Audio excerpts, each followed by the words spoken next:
அதன் காரணத்தினால் பாதிக்கப்பட்ட பிரச்சனைகளிலே சிக்கி தவிக்கக்கூடிய நறுமை சகோதரர்களே, நாம் ஈமான் கொண்டு விட்டோம். மற்ற மனிதர்களை விட்டு தள்ளுங்க. என் வாழ்க்கை என் கையில இருக்கா? நான் ஏழையாவதும் பணக்காரனாவதும் என்னுடைய கையில இருக்கா? நான் நோயின்றி வாழ்வதும் நான் நோயோடு வாழ்வதும் என் கையில இருக்கா? நான் கருப்பா இருக்கணுமா சிவப்பா இருக்கணுமா? எனக்கு ஆக்சிடென்ட் ஆகணுமா ஆகக்கூடாதா? என் புள்ள வாழணுமா சாகணுமா? கல்யாணம் ஆகணுமா ஆகக்கூடாதா? என் வாழ்க்கை சுற்றி நடக்கக்கூடிய அனைத்து நிகழ்வுகளுக்கும் சொந்தக்காரன் நானா? இல்ல. அந்த மாதிரி ஷைத்தான் யோசிக்க வைக்கிறான். உன் வாழ்க்கை உன் கையில தான் இருக்கு. இல்லவே இல்லை. அஸ்ஸலாமு அலைக்கும் வரஹ்மத்துல்லாஹி.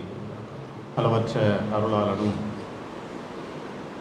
நிகரற்ற பேரன்புடையனுமாகிய எல்லாம் அல்ல அல்லாஹுவை போற்றி புகழ்ந்தவனாக ஆரம்பம் செய்கின்றேன். எல்லாம் அல்ல அல்லாஹ்வின் நல்லடியார்களே, மனிதன் என்பவன் மறதியாளனாக படைக்கப்பட்டிருக்கின்றான். அதன் காரணத்தினால் நன்மையான காரியங்களை செய்வதை விடுத்து தீமையான காரியங்களின்பால் சென்று துன்பத்துக்குள்ளே சிக்கிக்கொண்டு அவன் பரிதவித்து வாழக்கூடிய காட்சியை நாம பார்க்கின்றோம். எனவே துன்பக்கடலில் மூழ்கி கொண்டிருக்கக்கூடிய இந்த மனித சமுதாயத்தை மீட்டெடுப்பதற்காக அவனை இருள்களில் இருந்து வெளியேற்றும் முகமாக அல்லாஹ் அவனுடைய வேதத்தை கொண்டு மக்களுக்கு உபதேசம் செய்யுமாறு கட்டளையிடுகின்றான். அதிலும் குறிப்பாக ரப்புல் ஆலமீன் சொல்லி காட்டுகின்றான், இறை நம்பிக்கை கொண்டவர்களுக்கு நீர் உபதேசம் செய்வீராக, அந்த உபதேசம் அவர்களுக்கு பயனளிக்கும் என்று சொல்லி காட்டுகின்றான். அப்ப நாம் எல்லாம் அல்லாஹுவை நம்பிக்கை கொண்டிருக்கின்றோம் என்று சொன்னால்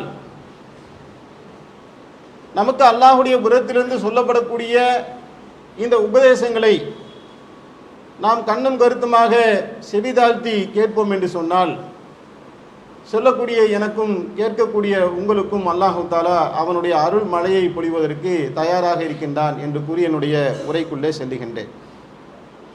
அன்பார்ந்த சகோதரர்களே, துன்பங்களிலிருந்து விடுதலை அடைவது எப்படி என்கின்ற தலைப்பில் முக்கியமான சில விஷயங்களை நாம இன்றைய உரையில் பார்க்க இருக்கின்றோம். மனிதனுடைய வாழ்க்கை எப்படி இருக்குன்னு சொன்னா, பெரும்பாலும் பல்வேறு விதமான சிரமங்கள் கஷ்டங்கள் துன்பங்களுக்குள்ள சிக்கி கொண்டு ஏண்டா இந்த வாழ்க்கையை நாம வாழ்றோம் என்று வாழவும் வழி தெரியாமல் சாகவும் முடியாமல் நடைபீனமாக ஒவ்வொரு நாளும் செத்து செத்து பிழைக்கக்கூடிய ஒரு நிலையில தான் பெரும்பாலான மனிதர்கள் வாழ்ந்து வருவதை நாம பார்க்கிறோம். இந்த மனிதனுடைய இந்த நிலைக்கு என்ன காரணம் என்று நாம் கொஞ்சம் கவனமாக பார்த்தோம் என்று சொன்னால், மனிதன் என்பவன் பெரும்பாலும் அவனுடைய எண்ணங்களால் சூழப்பட்டவனாக இருக்கிறான். இப்போ நம்ம இந்த அவையில் உட்கார்ந்துருக்கிறோம், பயானை கேட்டுட்டு இருக்கிறோம். அமைதியாக பயானம் மட்டும் கேட்க வேண்டியதானே? அதுக்குள்ளேயே உட்கார்ந்து வேற வேற எண்ணங்களும் நம்முடைய உள்ளத்தில் இதே நேரத்திலே ஓடிக்கிட்டு இருக்கும். இந்த எண்ணங்கள்ன்றது நாம சாகிற வரைக்கும் மௌத்தா போகிற வரைக்கும் கடல்ல அலையடிக்கிற மாதிரி மனிதனுடைய உள்ளத்தில் எண்ணங்கள் அலையடித்து கொண்டே இருக்கு. அந்த எண்ணங்கள் போய்கொண்டே இருக்கக்கூடிய நேரத்தில் ஏதாவது ஒன்றை அவன் பற்றி கொள்வான் என்று சொன்னால் அதை குறித்து தீவிரமாக யோசிக்க ஆரம்பிச்சிடறான். அப்படி அவன் யோசிச்ச ஒன்று நடந்தது என்று சொன்னால் சந்தோஷமாயிடுறான், சிரிக்கிறான். அவன் யோசித்த ஒன்று நடக்கவில்லை என்று சொன்னால் அதை எப்படி நடத்துவது என்ற சம்பந்தமான யோசனைக்குள்ள ரொம்ப தீவிரமா போயிடுறான். இப்படி யோசித்து கொண்டே இருக்கக்கூடிய மனிதன் ஒன்று போனா ஒன்று ஒன்று போனா ஒன்று ஒன்று போனா என்று அவனுடைய ஒட்டுமொத்த வாழ்க்கையுமே எப்படி இருக்குது என்று பார்த்தால் எண்ணங்களும் எண்ணங்களை தொடர்ந்து யோசனைகளும் அந்த யோசனைகளை தொடர்ந்து அவனுடைய செயல்பாடுகளும் இதே நிலையில தான் அவனுடைய வாழ்க்கை கழிவதை நாம பார்க்கிறோம். இதை சில உதாரணங்கள் மூலமாக நாம விளங்கிக் கொள்வதாக இருந்தால், உதாரணத்துக்கு எனக்கு ஒரு 30 லட்ச ரூபா கடன் இருக்குன்னு வச்சுக்கோங்களேன். கடன்காரன் ஒரு 10 பேர்கிட்ட நான் கடனாளியாக ஆகி ஒரு 30 லட்ச ரூபா கடன் இருக்கு. இப்ப அந்த 10 பேரை எங்கெல்லாம் நான் பார்க்கிறேனோ அல்லது அந்த 10 பேர்கிட்ட இருந்து எப்பெல்லாம் எனக்கு போன் வருதோ அப்பெல்லாம் எனக்குள்ள அந்த நினைவு எனக்கு வந்துடும். ஆஹா, கடங்காரன் இருக்காரு. அது வரைக்கும் வேற வேற சிந்தனையில் இருப்பேன், மனைவியோட பேசிக்கிட்டு இருப்பேன், குழந்தைங்களோட விளையாடிக்கிட்டு இருப்பேன், வியாபாரத்தில் இருப்பேன். இந்த பார்த்த உடனே, இந்த நினைவு வந்த உடனே யோசனைக்குள்ள போயிடுவேன். எப்படா இந்த கடனை நாம அடைக்கிறது என்ற அந்த சிந்தனைக்குள்ள என்னுடைய ஓட்டங்கள் எல்லாம் போக ஆரம்பிக்குது. கடனை நாம 5ஆம் தேதி பிப்ரவரி மாதம் தரேன்னு சொன்னோமே, அவன் வந்துட்டானா என்ன செய்யறது, வேற யார்கிட்ட நாம கடன் வாங்கலாம் அப்படின்னு யோசிக்க ஆரம்பிக்கும்.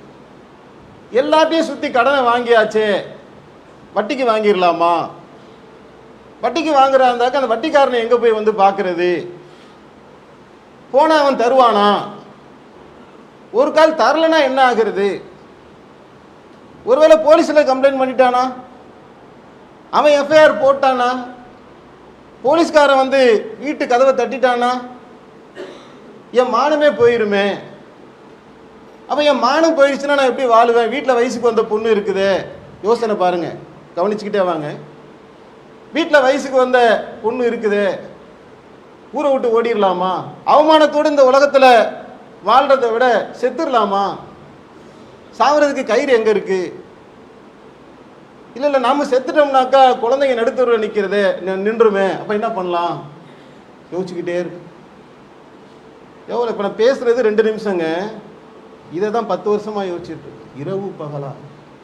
அவனுடைய உணர்வுகளுக்குள்ள இருந்து அந்த பயானை கேளுங்களேன், ரத்த கண்ணீர் வடிப்பீங்க. தூக்கம் வராதுங்க, நைட்டில் படுத்தானாக்கு எப்படி தூக்கம் வரும்? கடன் கொடுத்தவன் பக்கம் ஒரு நியாயம் இருக்கு, நான் கை நீட்டி வாங்கிட்டேன், நல்லவனாகவும் வாழணும்னு நினைக்கிறேன், அரிக்குது மனசை, எப்படி தூக்கம் வரும்? 4 பக்கத்துல அவன் நெருக்கடி கொடுத்துக்கிட்டு இருக்காங்க, தரலனா தரலனா தரலனா. தூக்கம் இல்லாம ஒன்றும் இல்லாம சாப்பிடாம மனைவி வந்து எங்க சாப்பிடுங்க, ஓடி சோறாவது மண்ணாகுது. இப்போ திண்டு என்ன ஆக போகுது?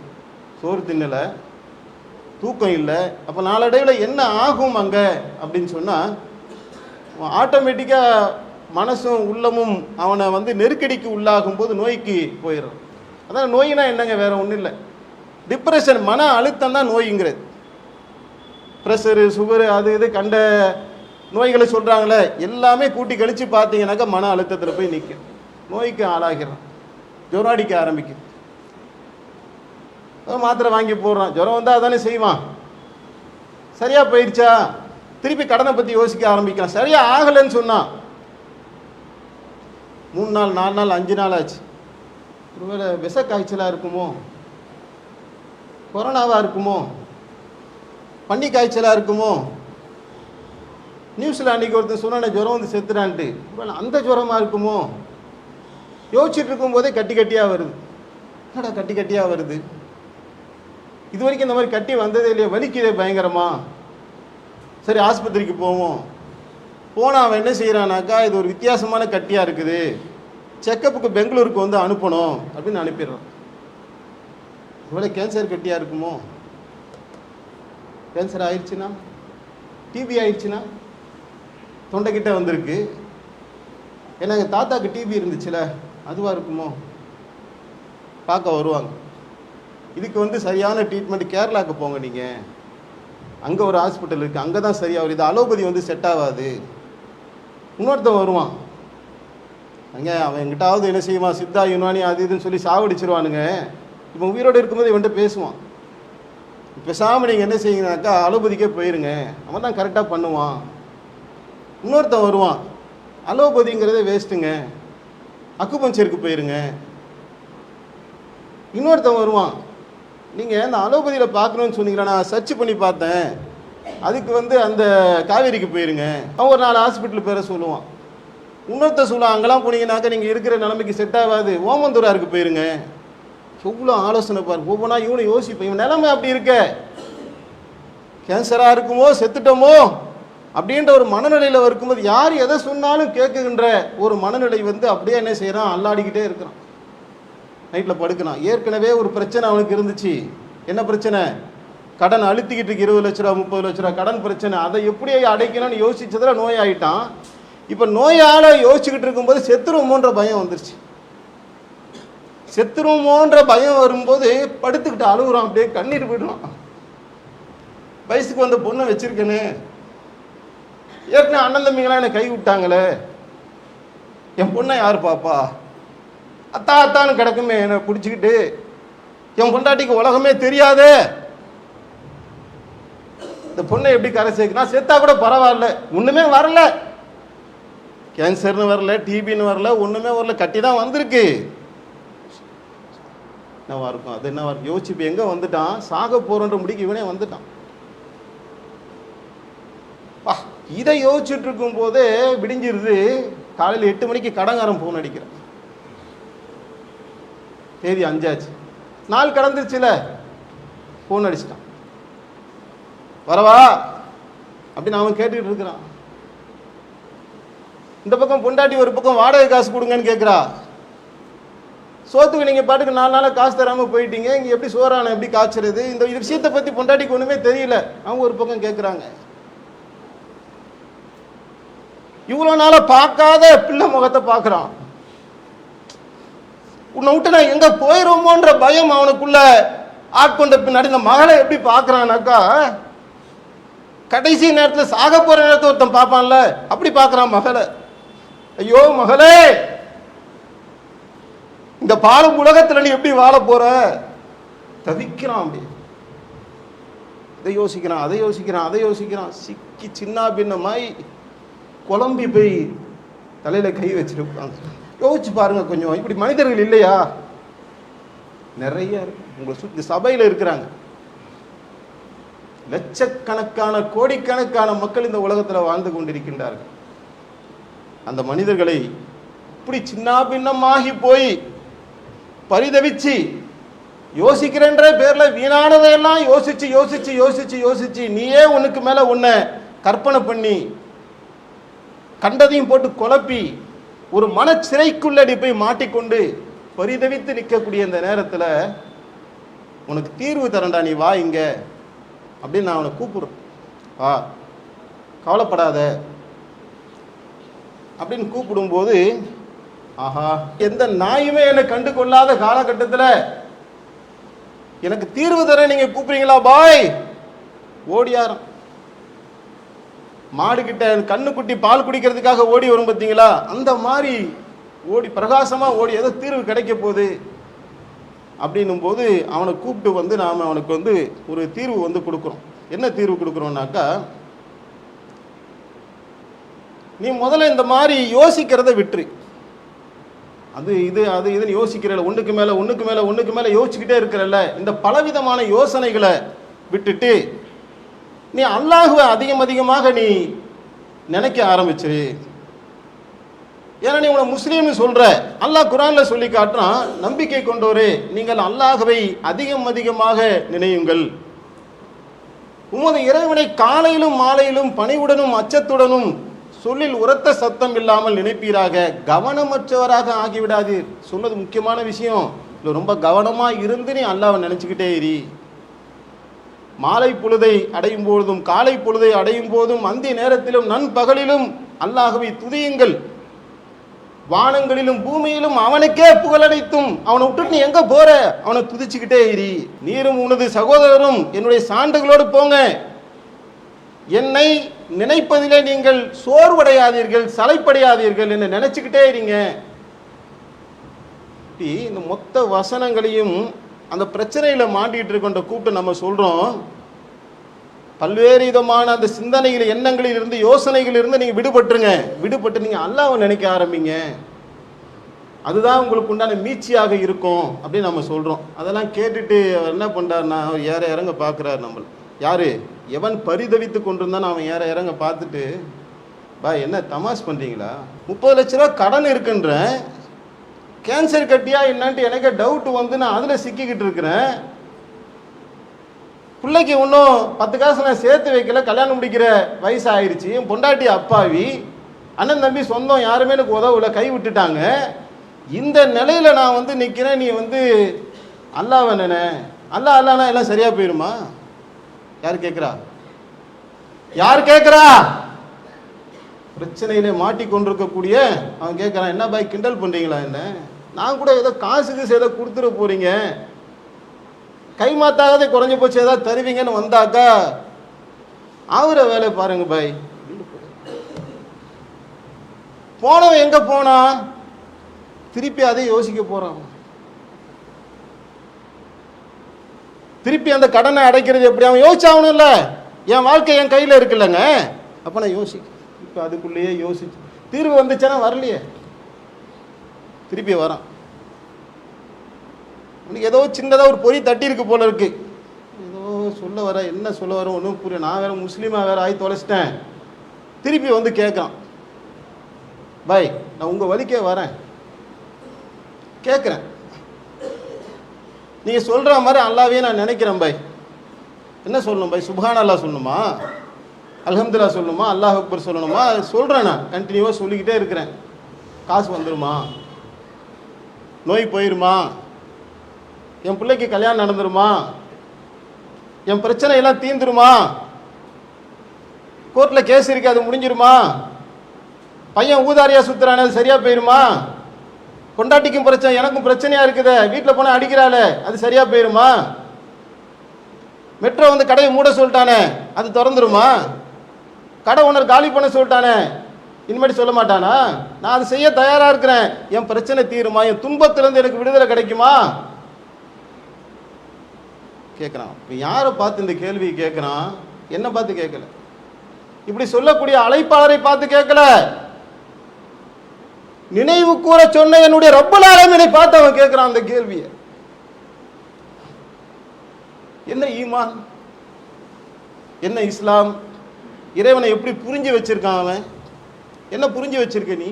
அல்லாஹ்வை எப்படி நம்பணும், எப்படி நம்பி அவன் என்ன நினைச்சுக்கிட்டு வராங்கன்னா, இந்த தஸ்பீ மணி வச்சுக்கிட்டு அப்படி உருட்டிக்கிட்டே இருப்பாங்கல்ல, திக்ர் செஞ்சுக்கிட்டே இருப்பாங்கல்ல, அந்த மாதிரியான திக்ரை செய்து விட்டால் எல்லாம் போயிடும் நினைச்சுக்கிட்டு அவன் வந்து கேட்டுட்டு இருக்க. அந்த வசனங்கள் அதை பேசுதா?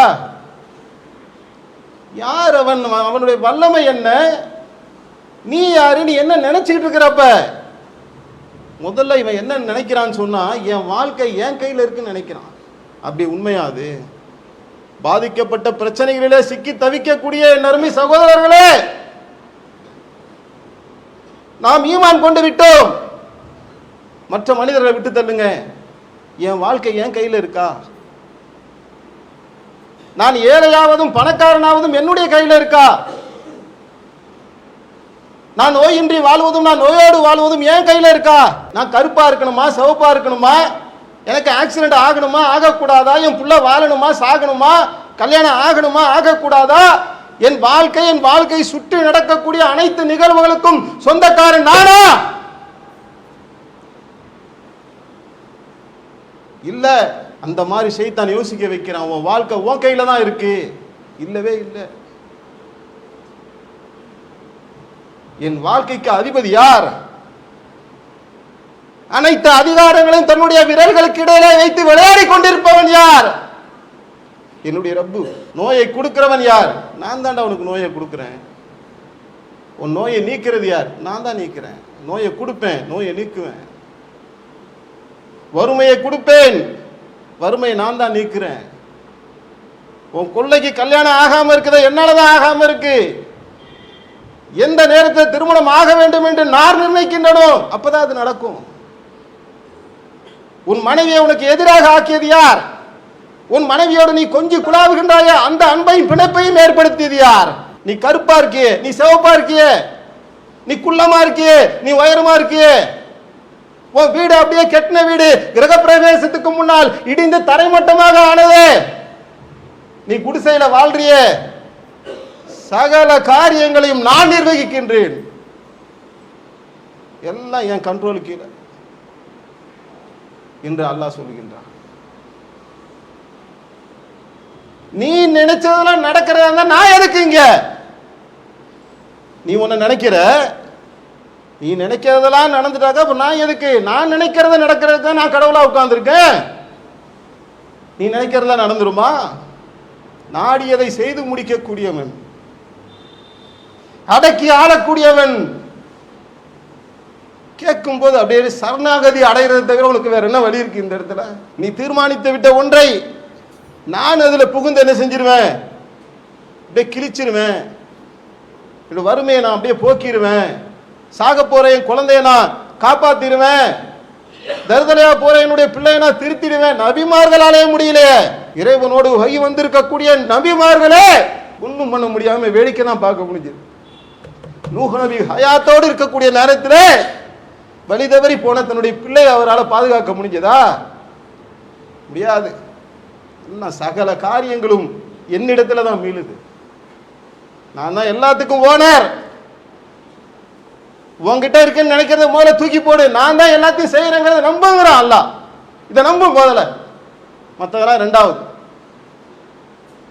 விசுவாசம் கொண்டிருக்கேன், ஈமான் கொண்டிருக்கேன், இறை நம்பிக்கை கொண்டிருக்கேன்னு சொல்றல, நடக்குதா நடக்கலையா, அது ஏன் நடக்கல, எதுக்காக நடக்கல, எப்படி கேட்டா நடக்கும், ஏன் நான் நடத்தாம வச்சிருக்கேன், அதெல்லாம் தனி பயான். அதெல்லாம் அப்புறம் தேவைப்பட்டா பேசிக்கலாம், தனியா கூட வந்து கேட்டுக்கலாம். முதல்ல விசுவாசிக்கிறியா இல்லையா? விசுவாசிச்சா என்ன ஆகும்? ஈமான் கொண்டா சரணடைஞ்சிரும். சரணாகதி அடைகின்றேன் இறைவா, உன் சன்னிதானத்தில் நான் விழுந்து விடுகின்றேன். நான் கடனாளியாக ஆனதற்கு நான் காரணம் இல்லை, உன்னிடத்துல என்னுடைய பொறுப்பை நான் ஒப்படைக்கிறேன். இந்த நோய் வந்ததுக்கு நான் பல விஷயங்களை நான் யோசிச்சு பார்த்தேன். உன்னுடைய புறத்திலிருந்து இந்த சோதனை, அவன் லாக் பண்ணிட்டாங்க, லாக் ஓபன் பண்ண முடியுமா என்னால? இறைவன் என்னை நோயை கொண்டோ, வறுமையை கொண்டோ, குடும்ப பிரச்சனைகளை கொண்டோ, சொத்து தகராறு மூலியமாகவோ எதையேனும் கொண்டு ரப்புல் ஆலமீன் என்னை சிறைப்படுத்த நாடிவிட்டான் என்று சொன்னால் அந்த சிறையை உடைத்து கொண்டு என்னால் வர முடியுமா? உங்களை தான் கேட்கிறேன். என் அருமை சகோதரர்களே, உங்களிடத்துல கேட்கிறேன், அன்பா கேட்கிறேன், முடியுமா? முடியாது. நபியால கூட முடியாது. யூனுஸ் நபி மீனுடைய வயிற்றுல சிறை வைக்கப்பட்டார, எங்க கொண்டு போய் அல்லாஹ் சொருகி இருக்கான் பார்த்தீங்களா? உலகத்துல அப்படி ஒருத்தர் இருக்காரு அடையாளமே யாருக்கும் தெரியாதுங்க. அடையாளம் தெரியாம கொண்டு போய் வச்சிருவான் அல்லாஹ். நினைச்சா அடக்கி ஆளு ஜப்பார் எல்லாம். நான் நினைச்சேன்னா என்ன வேணாலும் பண்ணு. இப்ப நீ என்ன பண்ற? இந்த லாக்கை நான் உடைப்பேன், அங்க போறேன், காதர் பாயிட்ட போய் காசு வாங்கினா கடன் தீந்துரும், வட்டிக்கு வாங்கினா கடன் தீந்துரும், அப்போலோக்கு போனா நோய் சரியாயிரும், மாமி மகனை முடிச்சிட்டா பொண்ணுக்கு கல்யாணம் ஆயிரும். கணக்கு, யோசனை யோசனை யோசனை, இதுக்கு மேல அதுக்கு மேல அதுக்கு மேல யோசிச்சு யோசிச்சு யோசிச்சு நோய் வந்து நீ சாக போறதான் மிச்சம். கவலையிலும் துன்பத்திலும் ஷைத்தான் பிடிப்பதை தவிர வேற அங்க ஒண்ணுமே நடக்காது. நீ தான் யா அல்லாஹ் அனைத்துக்கும் அதிபதி என்னைக்கு ஏற்றுக்கொண்டு இதை ஒத்துக்கொண்டு சரணடைகின்றோமோ எல்லா மனக்கவலைகளிலும் முதல்ல விடுதலை கிடைச்சு. ஓஹோ, அவன் தான் எல்லாத்துக்கும் காரணமா? அவன் தான் இந்த லாக்கை ஓபன் பண்ணணுமா? அதை விட்டு நான் எங்கெங்கே சுத்திக்கிட்டு இருக்கிறேனே, இறைவா உன் பாதங்களிலே சரணடைகின்றேன். இதெல்லாம் செய்யறதுக்கு நான் உன்னை ஏன்னு கேட்க முடியுமா? இறைவா, ஏன் எனக்கு நீ நோயை கொடுத்த? ஏன் எனக்கு கடனாளியா நீ என்ன ஆக்குன? ஏன் என்ன கருப்பா நீ என்ன ஆக்குன? ஏன் எனக்கு இந்த மாதிரி நான் உன்னை கேள்வி கேட்க முடியுமா? எஜமானன் நாடியதை நீ செய்வையா அல்ல, நான் உன்னுடைய அடிமை, கட்டுப்படுகின்றேன் அல்லா என்று சரணடைவது என்பது மட்டும்தான் நம்முடைய நிலையாக இருக்கும். அப்படி சரணடைந்தோம் என்று சொன்னால் 90% பிரச்சனை போயிடும், மனக்கவலை போயிருங்க. முதல்ல அதான் பிரச்சனைங்கிறத, ஒரு துன்பங்கிறத மனசுல தாங்க இருக்கு, அது போயிடும். முதல்ல அமைதி வந்துருவாங்க. பிறகு என்ன செய்யணும்? அல்லாஹ்வுடைய அந்த அழைப்பை ஏற்றுக்கொண்டு அவன் யார் என்பதை விளங்கி அவன் மீது நம்பிக்கை கொண்டு நாம் போகுவோம் என்று சொன்னால் அவன் அதற்குண்டான பாதையை காட்டுவதற்கு தயாராக இருக்கின்றான். ரப்புல் ஆலமீன் சொல்லி காட்டுகின்றான், அல்லாஹ் உமக்கு துன்பத்தை ஏற்படுத்தினால் அவனை தவிர அதை நீக்குபவன் யாரும் இல்லை. எந்த துன்பமா இருந்தாலும், வயிற்று வலி, கேன்சரு, கடன் பிரச்சனை, கொண்டாடி சரியில்லை, என்னென்ன இருக்குதோ அந்த 1008 பிரச்சனை சொல்றோம்ல, எல்லாத்தையும் சேர்த்து ஒரு வார்த்தை சொல்றான் தான் துன்பம். அல்லாஹ் உமக்கு துன்பத்தை ஏற்படுத்தினால் அவனை தவிர அதை நீக்குபவன் யாரும் இல்லை. அவன் உனக்கு நன்மையை ஏற்படுத்தி விட்டால் அவன் அனைத்து பொருட்கள் மீதும் பேராற்றல் உடையவனாக இருக்கின்றான். எல்லாமே என் கண்ட்ரோல் இருக்குப்பா, நான் நினைச்சிட்டேன்னு சொன்னா உனக்கு அந்த துன்பம் நீங்க. உலகமே சேர்ந்து 800 கோடி பேர் சேர்ந்தோம் உன் கஷ்டத்தை தீர்க்கிறதுக்காக முடிவு பண்ணி என்ன செய்யறாங்க, முயற்சி பண்ணாலும் சல்லி பைசாக்கு பிரயோஜனமாக. துன்பத்தை நீக்கிறன்னு எவன்லாம் வரானோ மேற்கொண்டு உனக்கு கஷ்டத்தை கொடுத்துட்டு போயிடுவான். அவனை நம்பாத, அவனே துன்பத்துக்கு உள்ளாக்கப்படக்கூடியவனாக இருக்கின்றான். அவனே என்னுடைய உதவியை பிச்சை கேட்டு கொண்டிருக்கின்றான். அந்த பிச்சைக்காரன் உனக்கு எப்படி வந்து உதவ முடியும்? எந்த வகையிலும் யாரும் உனக்கு உதவ முடியாது. நான் உன்னுடைய பிரச்சனையை நீக்க வேண்டும் என்று முடிவு செஞ்சாதான் அது நீங்க. இதை முதல்ல கேட்குறேன், நம்ப வேண்டான்னு யாராவது நினைச்சிங்கன்னா பேசுகிறேன், தப்பாக நினைக்காதீங்க. இந்த சப்ஜெக்டை அப்படியே க்ளோஸ் பண்ணிட்டு திருப்பி உங்கள் பிரச்சனையின் பக்கமே போங்க. அந்த பிரச்சனையில் லாக் ஆகிருப்பீங்களா, அதை ஓப்பன் பண்ணுறதுக்கு திருப்பி கூட முயற்சி பண்ணி பார்த்தீங்கன்னா ஓப்பனே பண்ண முடியாது. அவளே நான் நிர்ணயிச்சிட்டேன்னா அதுதான், எடுக்கணும்னா எடுத்து 2 கொடுத்துருக்கேன், 1 தூக்கணும்னா தூக்கிடுவேன். தடுத்து பார், எவனா வேற எரி, உன் உயிரை உன்னால் காப்பாற்ற முடியாது. கொண்டு போய் சேர்த்தாங்க மருத்துவமனையில். உயர்தரமான சிகிச்சை எல்லாருக்கும் தான் கொடுக்கப்பட்டுச்சு. நோயை காப்பாற்றிக்க முடிஞ்சா, உயிர் தொண்டைக்குள்ளேயே அடைந்து விட்டால் எவனும் எதுவுமே பண்ண முடியாது, எல்லாம் என்னுடைய கண்ட்ரோலுக்குள்ள இருக்கு.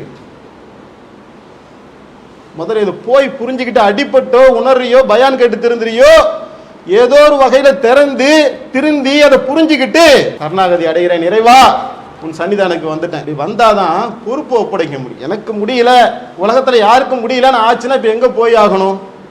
ஈமான் கொண்டேன்ல, அவன்தான் அப்படிங்கறதை கண்டு தெரிஞ்சுக்கிட்டேன், புரிஞ்சுக்கிட்டேன், இன்னைக்கு புரிஞ்சுக்கிட்டேன் அப்படின்னு சொன்னா அவன்கிட்ட பொறுப்பை ஒப்படைக்கும்.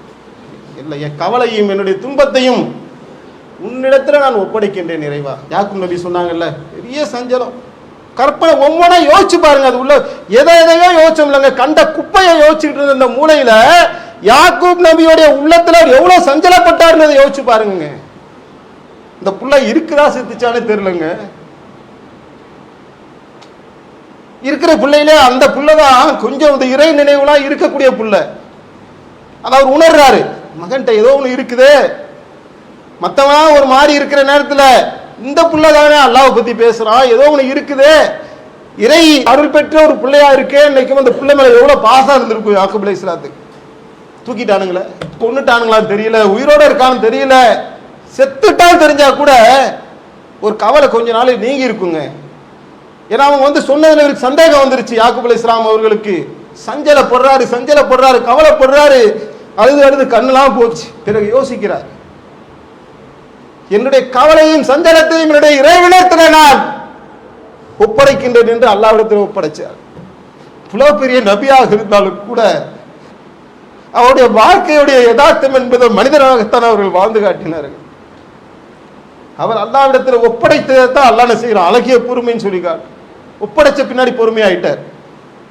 அல்லாஹ் கொண்டு வந்து சேர்த்தானா இல்லையா? அந்த சஞ்சலத்தையும் கவலையும் கொடுத்தது யார்? ஷைத்தான். இதை யோசி, அதை யோசி, அப்படியா இருக்குமா, இப்படியா இருக்குமா, இதா இருக்குமா, அதா இருக்குமா, இங்க போனா சரியாயிருமா, அங்க போனா சரியாயிருமா, அதையெல்லாம் போடுறது ஷைத்தான். ஏன்னா இதை நினைச்சுக்கிட்டே இருந்தா அல்லாஹ் எங்க நினைக்க போற? ஒண்ணு போனா ஒண்ணு நினைத்து கொண்டே இருந்தால், அவன் சொல்றான்ல காலையிலும் மாலையிலும் அல்லாஹ் திக்ர் செய்யுங்கன்னாக்கா எப்படி வரும்? ஒரு உள்ளம் தானே, ஒரு உள்ளத்துல ஒன்னதானே நினைக்க முடியும். என் பிரச்சனையை நான் நினைத்தே என்ன ஆயிரனாக்க இறை நினைவை விட்டு போயிடும். அப்ப அல்லாஹ் என்ன சொல்றான், இறக்கப்பட்டு நான் என்ன கேட்கிறேங்க, அவனை நாம நினைச்சுதான் அவனுக்கு ஆக போகுதா?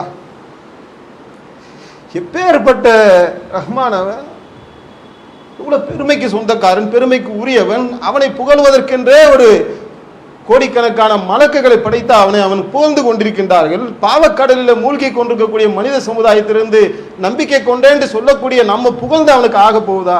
நீ எதுக்கு சொல்றான்? அதை என்ன நினைப்பா? என்கிட்ட வந்துருவா, சரணாகதி அடைஞ்சிரேன், நான் உன்னை மீட்டு எடுக்கிறேன். மீட்டு எடுப்பதற்கு தகுதி உள்ளவன் தானே அவன் தானே கூப்பிடுறான். அதை நம்பி அவனிடத்துல நாம் போய் பொறுப்பை ஒப்படைத்து விட்டு பொறுமையாக இருந்து விட்டோம் என்று சொன்னால், பெருவாரியான பிரச்சனைகளை விட்டு, துன்பங்களை விட்டு விலகி ஒரு அழகான ஒரு வாழ்க்கையை அல்லாஹ் நம்மை வாழ வைப்பான். அவன் அழைக்கின்றான், வந்திருப்பா, அமைதி வீட்டை நோக்கி நீ வந்துரு. காபீர்கள் தான் என்னுடைய அருளிலே நம்பிக்கை இழப்பாங்க, நீ ஏன்பா நம்பிக்கை இழந்து அங்கிங்கமா சுத்திட்டு இருக்கிற? நீ வந்துரு, நீ தான் என்னை நம்பி இருக்கேன்னு சொல்றிய, முழுசா நம்பி வந்துரு என்று ரப்பல் ஆலமீன் நம்மை அழைக்கின்றான். அல்லாஹ் சொல்லி காட்டுகின்றான். 4வது அத்தியாயத்துடைய 175வது வசனம். தேவைப்பட்டா நீங்க நோட் பண்ணி எழுதி ஒவ்வொரு நாளும் பார்த்து கொள்ள வேண்டிய ஒரு வசனம். ரப்பல் ஆலமீன் சொல்லி காட்டுகின்றான், அல்லாஹ்வை நம்பி அவனை பற்றி கொண்டோரை அப்படின்னா என்னன்னு யோசிங்க.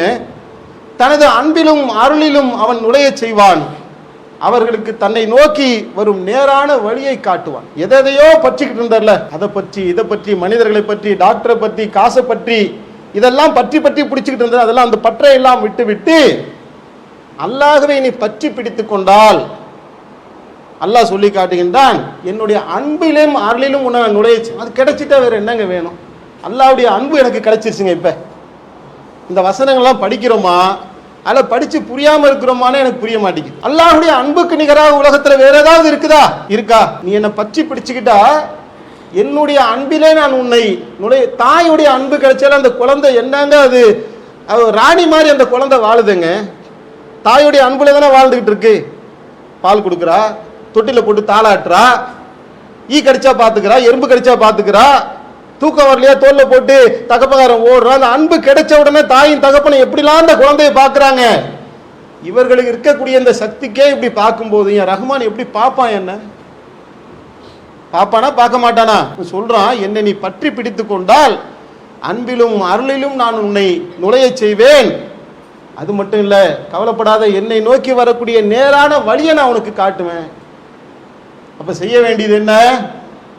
எதையோ நினைச்சு பல்வேறு விதமான யோசனைகளிலே சிக்கி தவிப்பதை முதலிலே விட்டுவிட்டு, அனைத்து துன்பமும் இன்பமும் அல்லாஹ்வுடைய புறத்திலிருந்து தான் வருது அப்படிங்கிறத விளங்கிக்கிட்டு, அனைத்துக்கும் அவன்தான் எஜமானன் என்பதை விளங்கி கொண்டு அவனை பற்றி அவனுடைய நினைவிலேயே வாழக்கூடிய ஒன்றுதான் நம்மை இந்த உலகத்திலும் மறு உலகத்திலும் துன்பங்களிலிருந்து விடுதலை அளிக்கக்கூடிய ஒன்றாக இருக்கும் என்று கூறி என்னுடைய உரையை நிறைவு செய்கின்றேன். வாஹிரதுவானா அனில் அல்ஹம்துலில்லாஹி ரப்பில் ஆலமீன். இஸ்லாம் மற்றும் சமுதாய செய்திகளை அறிந்து கொள்ள தமிழ்நாடு தௌஹீத் ஜமாஅத் யூடியூப் பக்கத்தை உடனடியாக சப்ஸ்கிரைப் செய்து கொள்ளுங்கள். மேலும் பெல் பட்டனையும் கிளிக் செய்து கொள்ளுங்கள்.